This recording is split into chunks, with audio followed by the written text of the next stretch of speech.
Hello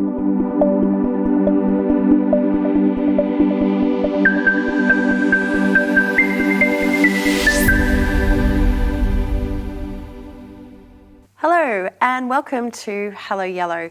This is a program that is all about inspiring you to do whatever it is that you might have been thinking of doing yesterday, last year, or even 10 years ago.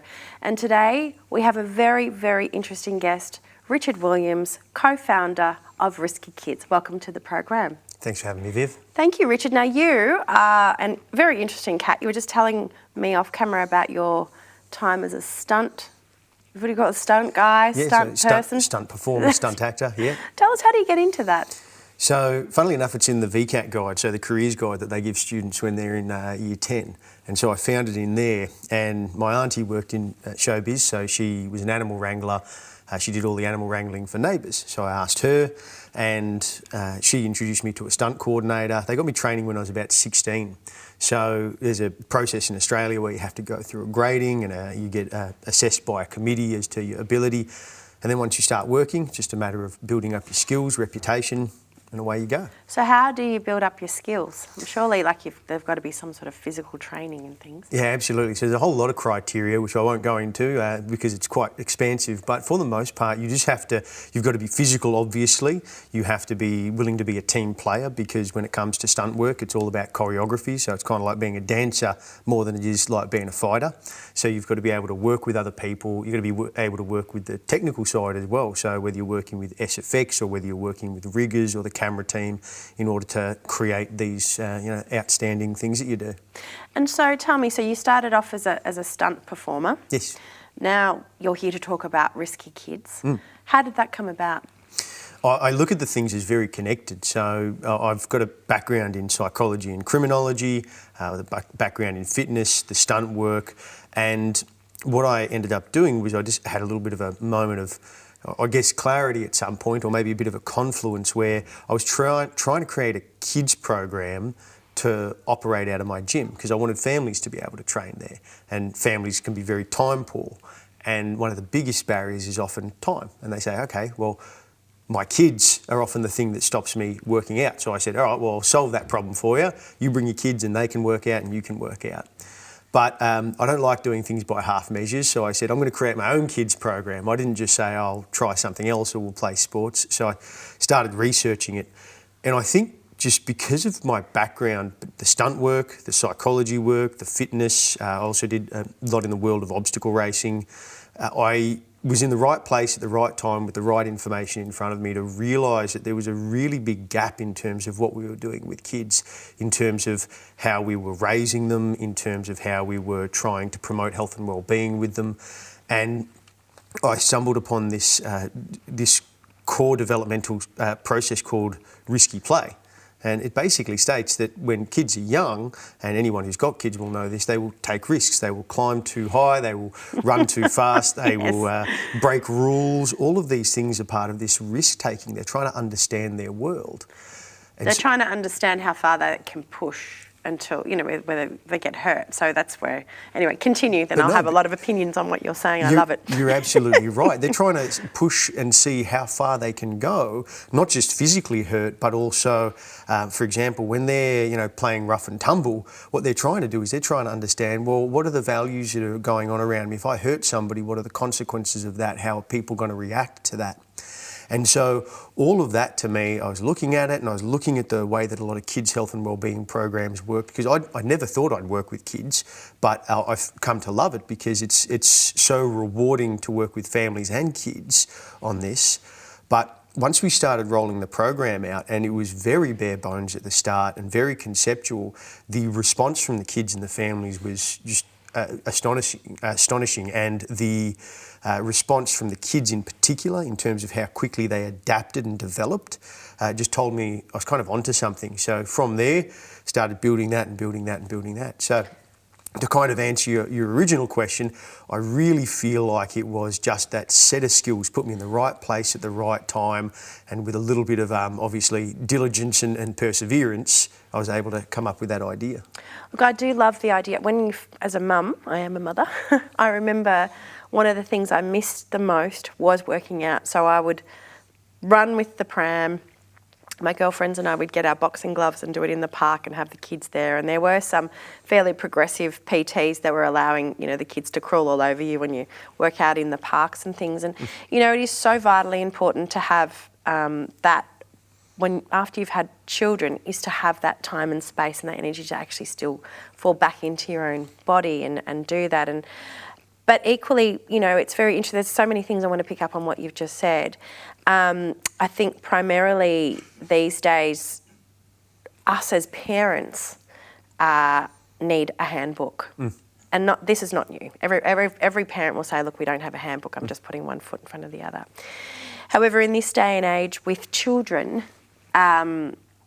being in this virtual world where they, the challenge that we have with parents is to have a connection with them. We don't understand what they're doing in the online space, and COVID's been a massive amplification of that. So how do you think it helps parents connect with their children when you're doing, what you do at Risky Kids? So tell us a little bit about what that looks like, what a session would look like. Well, one of the things that we've learned through developing the program was how important parent and family education was going to be in terms of achieving our goals. Because you're right, you're not given a handbook, but at the same time, everybody's got their 2 cents. Everybody wants to tell you how to raise kids. And for me, it's got to be a collaborative process. And I like to think of it, we go back not too long ago, and this idea of a nuclear family unit, 2 parents trying to raise 2 to 3 kids in a single household, that's all very, very new.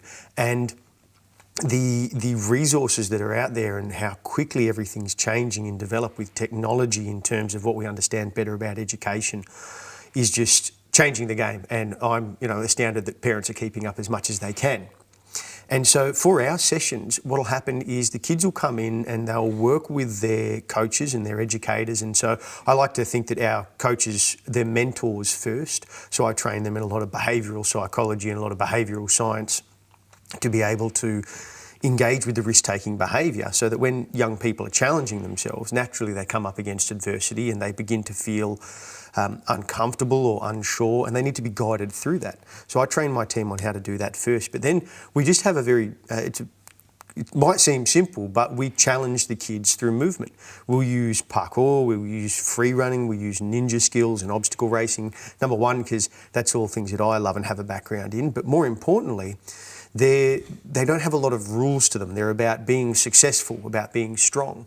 And so we'll pit the kids against that. We'll guide them through challenges. We'll get them to reflect on it. We'll teach them different mindsets which equip them with it. And then we'll teach them how to use those experiences in the rest of their lives as well. So in terms of relationships with siblings, parents, at school, we'll talk to them about how to extrapolate all of that out and teach them actual strategies for how to manage their emotions, because the emotions in any given situation are often quite similar. Our anxiety about applying for a new job feels very similar to the same anxiety of going into a test or asking someone out for the first time. And all of those things, we can build up strategies to manage the feelings and emotions, but also to understand the risk that goes along with it. That's why we called the program Risky Kids, because it's all based in that. When you're going and you're going to apply for a new job or ask for a pay rise or something, that's a risk. And so your ability to judge, your ability to understand, your ability to plan and reflect, those are all things that can be developed early on. And how powerful is that? I mean, it is unreal for you to be able to say, okay, this is going to be a risk, and then how to catch the fallout of whatever the outcome is. There is so much power in that, because then you are able to live your fullest life, right? Yeah, absolutely. So how do you then teach the children how to come off a risk that they've taken that's going to fall either positively or negatively? Kids adapt, people adapt. This is one of the most wonderful things about, I think, humanity, is that we are highly adaptive. We're curious, we're hungry to learn, we're hungry to understand. We like novelty. As much as we like comfort as well, we like to be stimulated. And so for young people, they're already trying to understand the world. In a lot of cases, the simplest thing we can do is often just get out of their way. But what we do at Risky Kids is we actually say, okay, well, we can do more than that. because a lot of the evidence and research that's coming out around risk taking, and there's a lot. I'm actually quite surprised at how quickly it's become a lot more focused on in education and parent raising. Because when we started, I was like, it's going to be 10 years before people actually understand what we're doing here. But also have that appetite for risk. But there's been some research that's come out recently. So, unfortunately, not all of it great. There was some work that came out of Deakin which said that that Australians are some of the most risk-averse parents in the world, which is not a great thing, because we look at risk, and another study out of University of New South Wales said without risk we're running into serious problems. So social isolation, poor physical conditioning, poor habits around technology and screen use, they're all part of something called risk deficit disorder. But the point is, we can just get out of the way as a start. That's often one of the biggest things. But I think that's not enough. That's not giving enough credit to parents and educators in terms of their capacity to facilitate that, to guide a young person through it. And so the next part is just getting involved, asking questions, but really being okay with young people and people who we need to lead struggling, being uncomfortable, being unhappy, valuing all of those emotions just as much as we want people to be happy and successful. I want all of my risky kids, all of my team, to have lots of different emotions. I don't want them to always be happy and comfortable, but it's still a really natural response for us as leaders or parents to want that. And I think, in this day and age, and it's funny, I was talking to someone on Friday night, and I had never met him before, and I said, look, life's actually really hard. And he said, well, look, that's just glass half empty. I said, no. I said, no, life's really hard. And we have been given this misperception of this pursuit of happiness, which is such a fallacy. And us as parents, and certainly for me as a parent, we are so desperate to make sure that our children are happy, and we are doing them such a wrongdoing by not letting them grab those monkey bars and falling and learning how to fall and giving them the skill set to do that. And it's been, I think, as a consequence of, we're so busy, working, this working, two parents working, the kids don't know how to tie their shoelaces, I'll just do it for you. So we're not teaching the kids the skills to sit and be okay with that gamut of emotions, because, again, this whole program is about, not feeling the fear and doing it anyway. That's a bit of a throwaway comment, but feeling that negativity. What's it bringing up for me?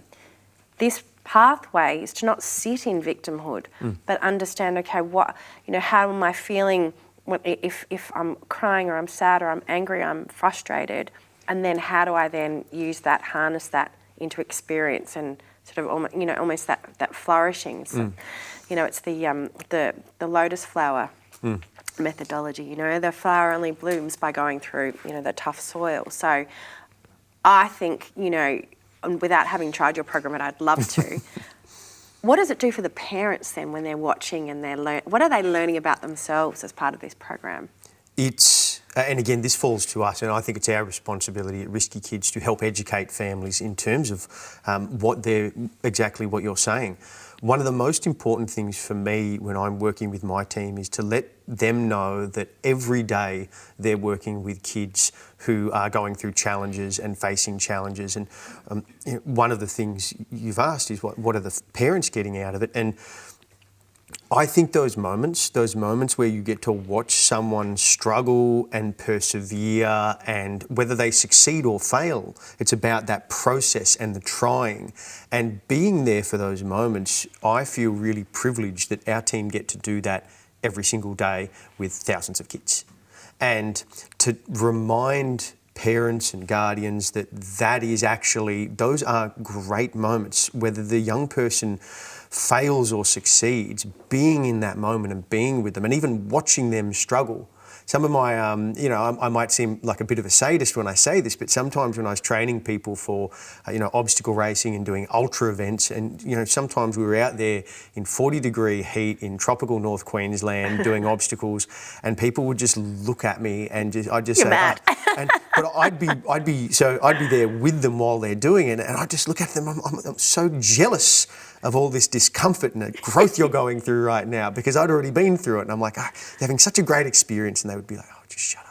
But how awesome is that? Imagine we turned that whole phraseology on its head. I'm jealous of that discomfort you're sitting in. Yes. Imagine that we did create that wonderful way of thinking. And again, it's not sadism. It is just an appreciation for all of the things that we have been indoctrinated in the wrong way. And social media is this, oh, I'm happy. Yeah. Oh, I'm happy. Yep. And, the other day I posted a thing. Mind you, I'd had a couple of wines under my belt, but I was looking at the sky, and I love a sunset, and I just said,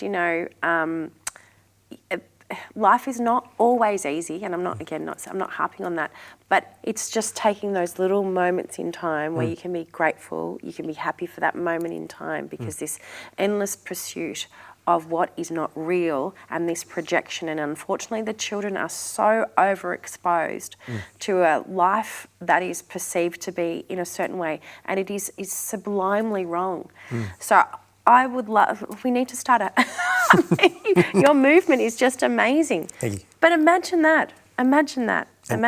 This is a big part of what we're trying to do is, me and my business partner, Dave Owen, we've been trying to understand the best way to expand the program, because we look at it and we're like, the way that it's going and how successful it has been and how families have received it has been so momentous that we've had to slow down and say, how can we not mess this up, because we feel it's really important, and whatever our objectives are, we just want to get it to as many people as possible. So we're currently in that stage with our business where we've both got a lot of experience, but in order to get it to where it needs to be, we're taking our time on that. And have you been able to get involved in the school environment? Is there an appetite for that? Schools, it's a mixed bag. So when it comes to any education, funnily enough, we really found a lot of resonance with outdoor education. So outdoor education camps, the Australian Camps Association in particular, the Y Discovery camps through YMCA, they've been incredibly supportive because they're seeing this every day. They get a lot of schools come to them, and their camp is about adversity, it's about challenge, but what they have to keep doing, or what they feel they have to keep doing to make it accessible and enjoyable, is kids are coming along and they have to keep making things easier and easier and easier. And so I've been doing a lot of work with them in terms of how can you almost claim back that identity of challenge, of you come to camp to be challenged, so let's do that. But schools, it's inside of all of our curriculums, risk-taking. It's actually part of what is supposed to be taught at schools. And when you actually speak to teachers or principals and say, what dedicated risk-taking education do you have? What risk intelligence program do you have? They have none. And part of that, it isn't their fault necessarily, because we're still wrestling with it as a society. What is an appropriate risk? How do we navigate our fears? You look at the statistics, and it's about 43% of kids won't be allowed outside by themselves until they're 16. Oh, I was going to say they're not going to be allowed outside if it's raining. Yeah, absolutely, if it's raining, but until the age of 16. And as we look at so much more information, as we're starting to understand these things, it's basically the house. The house is the only place we consider safe anymore. The only people are our family, even people who might be friends, parents of friends and things like that. We're still uncertain and unsure, and there's always a little bit of apprehension.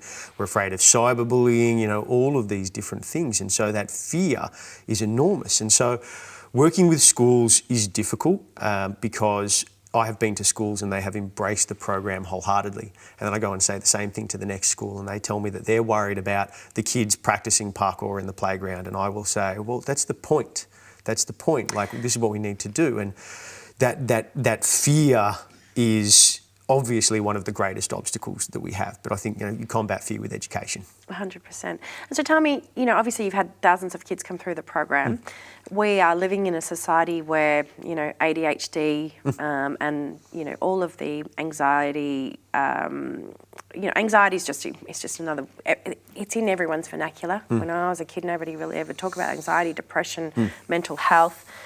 So give me some examples of some successful case studies where you've had some people come in who may have been suffering with any one of those illnesses. Absolutely. This is actually, once we start to get into the field of mental health, once we start to get into the field of neurodiversity, for example, the neurodiversity side of things and disability, we didn't anticipate. We had a strong response from families. And I didn't know what the NDIS was before we started in any concrete manner. But what ended up happening was I had lots of families coming to us and saying, oh, you should look at the NDIS. You should look at figuring out whether you can get funded this and that. And all of the money side aside, I just said, okay, well, but what does that mean? What they were really saying was disability. This program's good for kids who are struggling in other programs. And so at any one time, we have between 15 to 35% of our entire population is either has neurodiversity, ADHD, autism or disability, and they are often participating in exactly the same program. So we don't need to isolate, we don't need to run a special needs session, which I don't think that's inclusive at all.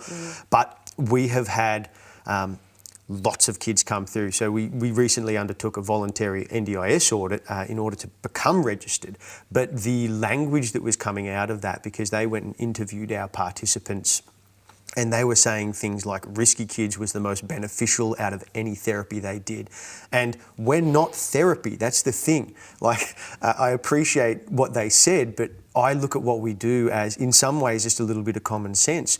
We just challenge kids, we find ways to reduce barriers to participation, we make the success and failure natural, because there's nothing more confusing when you're a young person, let alone a young person who might think slightly differently, than being told that this is the rule, and then you say, why? And then they say, well, because that's the rule. There's nothing more frustrating than that for a young person who thinks laterally and wants to be creative. And so one of the great things about what we do and about the movement styles that we've embraced is that failure is really obvious and straightforward, because you're usually on the ground and something hurts. That's usually I can understand that I did not succeed at that.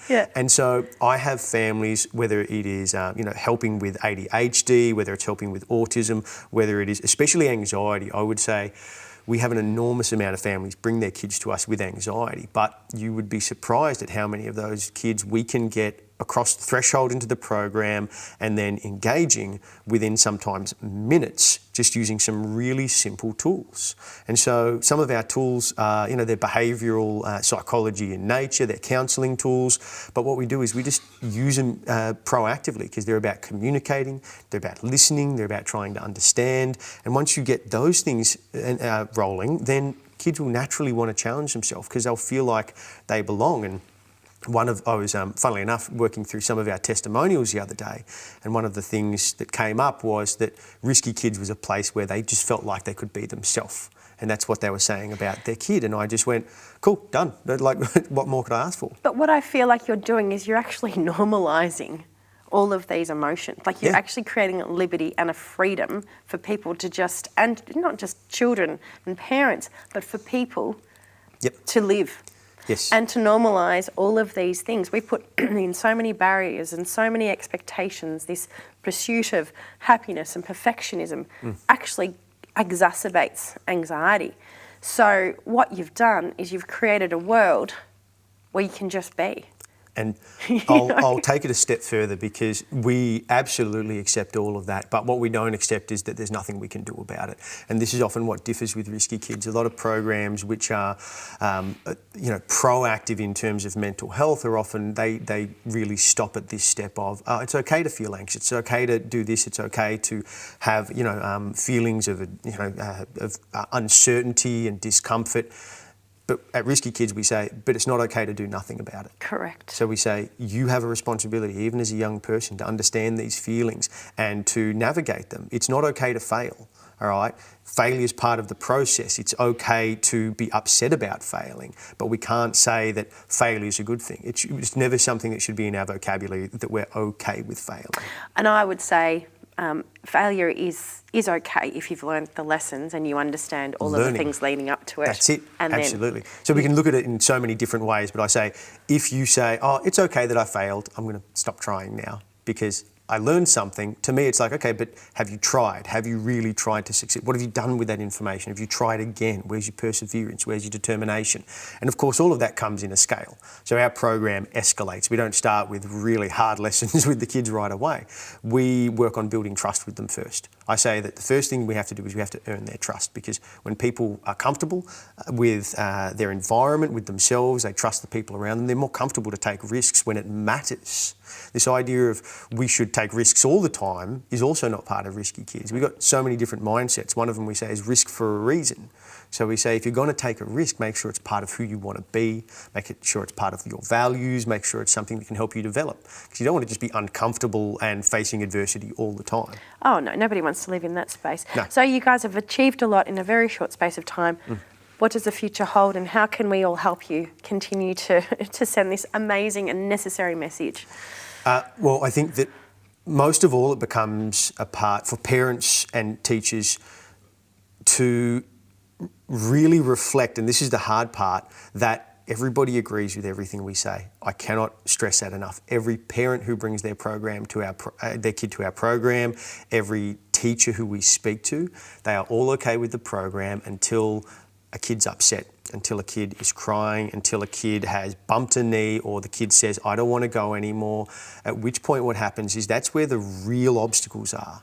And so for families, I would say those are the moments that matter. It's not just bringing the kid when they want to go. That doesn't matter. Work with, it doesn't matter what program you're doing, whether it's Risky Kids, whether it's tennis, whether it's netball, whether it's roller derby, whatever it might be.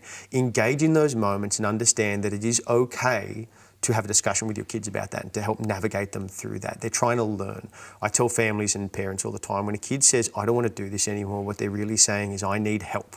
I'm feeling things that I don't understand. This is probably the first time they've ever done something and felt the way they have. Right, so we need to help them through that. Otherwise, what we do is we create a cycle where they know that if I don't want to do something and it's uncomfortable and hard, I'm not going to have to do it. Exactly. Yeah. And all I have to do is say, I don't like it, I don't want to do it anymore. And parents and guardians and teachers swoop in and say, okay, well, that's not for you, we'll try something else. And you end up getting this loop that closes and closes and closes.